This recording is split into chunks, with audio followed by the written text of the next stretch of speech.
jopith kod dongruok mag jamni okwedo rumbi malandre ni chanjo ma piny owacho chako chiwo ne dhok, diek to kod rombe kidek kelo midhiero ne jamni go. Kagiloso Mombasa, ten migao no onyiso jopith mag jamni mondo mi oikre tero jamni go chenro mar chanjo mosebedi kitimo e kinde ka kinde mar gawo tuoche ma kidek makogi. Gilero ni chanjo no ma iloso gi jolony mapacho ka osetie thuolo mohewo higni 60 kendo gitiyo kode nyaka e pinje duto mantiere Afrika. Magi ne giwacho bang' tend kweth makwedo piny owacho motelne kod jatend Wiper Kalonzo Musyoka koni gibiro kwedo chenro no magato dhok milion 22 kod diek kaachiel gi rombe milion 50. Kalonzo wacho ni chanjo no chano ng'uko muya moro midendo ni methane ne jopiny kata ne jamni ma jamni thoro golo. The leading vaccine manufacturer for foot and mouth disease.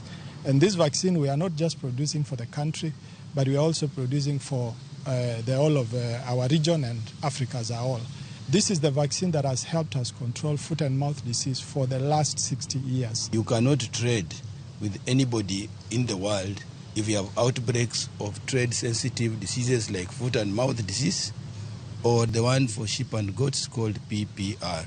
You cannot control it without vaccination. Like foot and mouth disease, it devastates the dairy sector in terms of reduced milk production.